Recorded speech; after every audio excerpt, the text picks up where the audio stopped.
Play Store တော့ဖုန်းတိုင်းမှာရှိပါတယ်ဒီ Play Store နဲ့ဖုန်းအားချချခံအောင်လုပ်လို့ရတယ်ဆိုတာကိုတော့လူတိုင်းမသိပါဘူးဟုတ်ပါတယ်ဒီ Play Store ကိုအသုံးပြုပြီးဖုန်းအားချချခံအောင်လုပ်နည်းကိုခဏကျွန်တော်ဒီဗီဒီယိုမှာပြောပြမှာဖြစ်ပါတယ်ဗီဒီယိုကိုအဆုံးထိကြည့်ပါ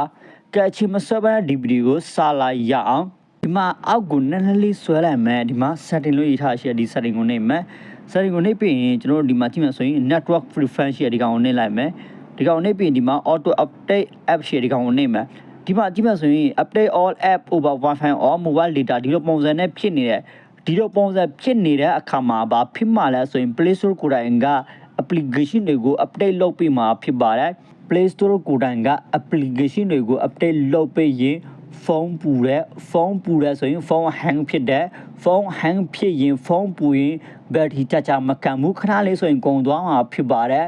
ဖုန်းမီ package တွေလည်းခဏလေးဆိုရင်ကုန်မှာဖြစ်ပါတယ်အဲအကြောင်းဒီကောင်ကိုပိတ်လိုက်ပါဒီကောင်ကို Don't Auto Update app နေရာကိုပြောင်းလိုက်ပါဒီနေရာကိုပြောင်းခြင်းအပြင်တင်ကိုယ်တိုင်ကတင်ကြိုက်တဲ့ application ကိုရွေးချက်ပြီးမှ update လုပ်လို့ရမှာဖြစ်ပါတယ်ဒီ setting number 1ကိုလုပ်လိုက်ပါဒီ setting number 1ကိုလုပ်ပြီး number 2ကိုပြောပြမယ် number 2 setting ကိုလုပ်ဖို့အတွက် profile ကိုနှိပ်မယ် profile ကိုနှိပ်ပြီးရင်ကျွန်တော်နည်းနည်းလေးအောက်ကိုဆွဲမယ်ဒီနည်းနည်းလေးအောက်ကိုဆွဲပြီးကျွန်တော်တို့ setting ကိုနှိပ်မယ်နော်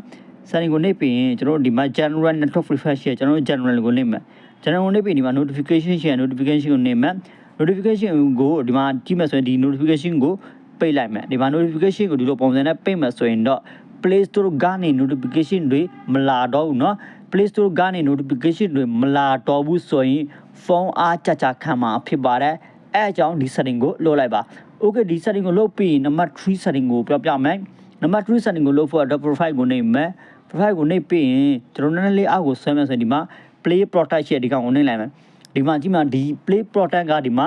ပိတ်နေရเนาะဒီလိုပုံစံနဲ့ပိတ်ပြီးရင်ကျွန်တော် Play Store ကနေဖုန်းအားအများကြီးစားတဲ့ application တွေကို download ဆွဲမိမှာဖြစ်ပါတယ် virus ရှိတဲ့ application တွေကိုလည်း download ဆွဲမိမှာဖြစ်ပါတယ်အဲအကြောင်းဒီကောင်ကိုကျွန်တော်ဖွင့်ရမှာဖြစ်ပါတယ်ဒီကောင်ကိုဖွင့်လိုက်ပါဒီကောင်ကိုဖွင့်ချပြီးကျွန်တော် Play Store ကနေဖုန်းအားအများကြီးစားတဲ့ application တွေ virus ရှိတဲ့ application တွေကိုကျွန်တော်တို့ download ဆွဲမိမှာမဟုတ်ပါဘူးဒါလို့တင်မားပြီး download ဆွဲနေတဲ့အခါမှာ Play Store ကတင်ကိုတတိပေးမယ်နော်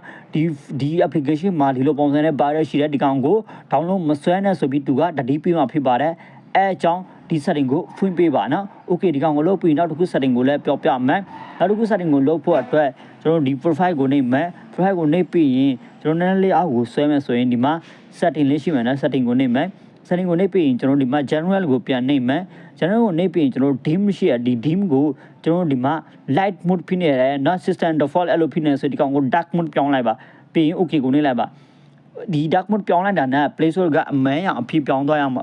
ဖြစ်ပါနော်အမဲရောင်ပြောင်းမဲ့ဆိုရင် Play Store ကဖုန်းအားအများကြီးမစားတော့ပါဘူးအဲအကြောင်းဒီ setting ကိုလုပ်လိုက်ပါဒီ setting ကိုလုပ်ချအားပြီးဖုန်းအားချလေးခံမှာဖြစ်ပါတယ် okay ဒီ setting တွေပြီးပြီဆိုတော့နောက်ဆုံး setting ကိုလည်းပြောပြမယ်နောက်ဆုံး setting ကိုလုပ်ဖို့အတွက် Play Store ကိုချလေးနေလိုက်ပါ Play Store ကိုချလေးနေပြီး more feature ရှိတဲ့ဒီကောင်ကိုနေမယ်ပြီးရင်ဒီမှာ app information ကိုနေမယ်ပြီးရင်ကျွန်တော်ဒီမှာ story user ရှိတဲ့ဒီကောင်ကိုနေမယ်ပြီးရင်ဒီ story user ကိုဒီမှာနော် clear cache ကိုဖျက်လိုက်မယ်နော် clear cache ကိုဖျက်ခြင်းအပြင် Play Store ကနေအမိုက်တွေနော်ရှင်းသွားအောင်ဖြစ်ပါတယ်နော်အမိုက်တွေရှင်းသွားရင်ဖုန်း hang ဖြစ်မှာမဟုတ်ပါဘူးဖုန်း hang ဖြစ်တာနဲ့ဖုန်းအားကြလေးမခံဘူးနော်ဖုန်း hang ဖြစ်တာနဲ့ဖုန်းပူတဲ့အခါမှာဖုန်းအားကြလေးမခံတော့ဘူးနော်အဲကြောင့်ဖုန်း hang မဖြစ်အောင်ကျွန်တော်ခုနအမိုက်ကိုရှင်းလိုက်တာဖြစ်ပါတယ် okay ဒီကောင်ကိုလုပ်ပြီးရင်တင်ဖုန်းအား100ခဏကကြလေးခံမှာဖြစ်ပါတယ်ဟုတ်ပါတယ်တင်က Play Store သုံးရဆိုရင် setting တွေကိုအခုချက်ချင်းပဲချိန်လိုက်ပါ